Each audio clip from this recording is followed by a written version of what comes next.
नमस्कार, ज्योतिष गुरु काशी वाले पर आप सबका स्वागत है। आज हम दो योगों पर बात करेंगे। सबसे पहले तो हम अंगारक योग पर बात करेंगे। अंगारक योग पर बात करेंगे और अंगारक योग के साथ साथ विष योग पर बात करेंगे। विष योग पर बात करेंगे। यह दो विषय हैं ज्योतिष में। इन दोनों विषयों पर बहुत सारी वीडियोज मिले होंगे आप, लेकिन आज हम विस्तार पूर्वक इस वीडियो पर इस टॉपिक पर बात करते हैं। अंगारक योग क्या है, विष योग क्या है। अगर हम देखें ज्योतिष में विष योग किससे बनता है? विष योग चंद्रमा और शनि से बनता है विष योग, और मंगल और राहु से, मंगल राहु की युति मतलब एक साथ बैठे हों, एक साथ उपस्थित हों, तब बनता है। ठीक है, तो ऐसी स्थिति में हमें यह देखना होगा मंगल और राहु, चंद्रमा और शनि की वजह से यह अंगारक योग और विष योग बनते हैं। अब हम बात करते हैं यह योग कैसे फलीभूत होते हैं और कैसे कार्य करते हैं। ज्योतिष में या जन्मांक में कैसे यह योग प्रदर्शित होते हैं हमारी जन्मांक कुंडलियों में। तो मान लीजिए किसी की कुंडली तुला लग्न की है। तुला लग्न की मतलब 7 नंबर लग्न की है। ठीक है, 7 नंबर लग्न की है। 7, 8, 9, 10, 11, 12, 1, 2, 3, 4, 5, 6। तुला, वृश्चिक, धनु, मकर, कुंभ, मीन, मेष, वृष, मिथुन, कर्क, सिंह, कन्या। और मंगल की स्थिति और राहु की स्थिति दशम भाव में बैठी हुई हो तो यह अंगारक योग होगा। मंगल राहु दशम भाव में, दशम भाव का मतलब कहीं पर भी मंगल राहु की युति होगी तो यह अंगारक योग बनता है, यह अंगारक योग घटता है। ठीक है जी।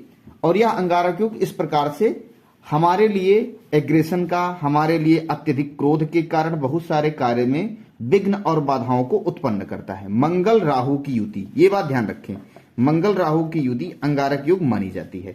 बहुत सारे वीडियो में आप ये पाते होंगे कि मंगल और केतु की जब युति हो जाती है, मंगल प्लस केतु की युति हो जाती है, तो लोग बोल देते हैं कि मंगल केतु की वजह से अंगारक योग है, लेकिन वह उतना फलीभूत नहीं होता है जितना मंगल राहु होता है। दूसरे एक विषय वस्तु पर अगर बात करें कि भाई दृष्टिपात से भी होता है क्या? दृष्टिपात का मतलब एक दूसरे को देखने से भी होता है क्या योग? ऐसे कारण हाँ घटती हैं चीजें, लेकिन उतना ज्यादा नहीं, उतनी ज्यादा चीजों का प्रभाव नहीं होता है, उतनी ज्यादा इन विषयों का प्रभाव नहीं होता। जैसे मान लीजिए मंगल यहां है, राहु यहां है, मंगल यहां है, राहु यहां है, मंगल यहां है, राहु यहां है, तो एक दूसरे पर दृष्टि होना। ठीक है, इन दृष्टियों की वजह से जो योग बनते हैं इसका भी प्रभाव होता है, लेकिन अंगारक योग में उतना प्रभावशाली नहीं होते हैं। समझ गए आप? तो अंगारक योग किससे बनता है? मंगल प्लस राहु से अंगारक योग बनता है। ठीक है जी। अब हम बात कर लेते हैं अंगारक योग के बाद विष योग की। विष योग क्या होता है? विष योग से मानसिक कष्ट, तनाव, व्यक्ति अपनी बातों को नहीं कह पाता है, व्यक्ति बहुत बार अंदर ही अंदर घुटता है, माता के स्वास्थ्य में दिक्कत, व्यक्ति के नशों में समस्याएं, ये सारी चीजें विष योग के कारण बहुत ज्यादा मानसिक तनाव ज्यादा होता है विष योग में, तो ऐसे कारण विष योग में प्राप्त होते हैं।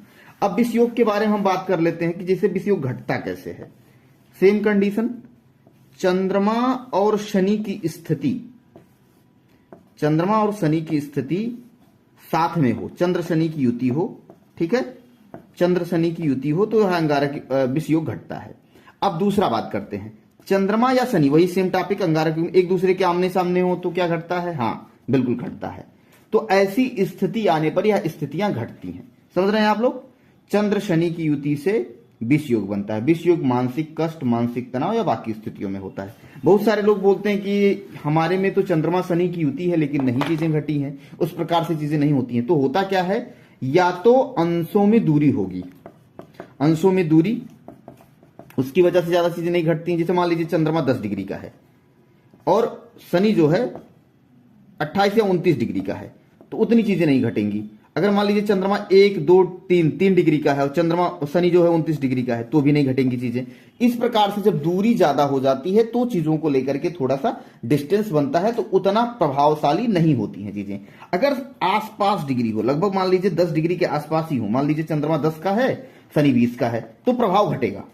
ठीक है, जितना सन्निकटता होगी डिग्रियों में, अंशों में, उतनी ही प्रभावशाली चीजें होंगी। और कोई पापी ग्रह देख रहा होगा अगर शनि और चंद्रमा को, तो ऐसी स्थिति में वह चीजें और गड़बड़ हो जाएंगी और निगेटिव परिणाम में हो जाएगा।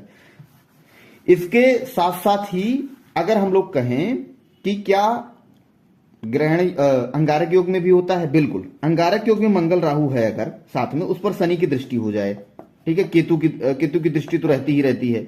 दूसरा, शनि की दृष्टि हो जाए और उसके बाद किसी सूर्य की दृष्टि हो जाए, क्रूर ग्रह की दृष्टि हो जाए, तो यह इन चीजों को और भड़काएगी और भी चीजों को निगेटिव परिणाम करेगी। तो ऐसी स्थितियों में यह चीजें बनती हैं। तो हमें लगता है कि आप सबको समझ में आ गया होगा अंगारक योग क्या है, विष योग क्या है। विस्तार पूर्वक हम इस पर एक लाइव क्लास लेंगे तो आप सबको और समझाएंगे। तब तक के लिए नमस्कार। ज्योतिष गुरु काशी वाले पर आप सभी का स्वागत रहेगा। पुनः मिलते हैं।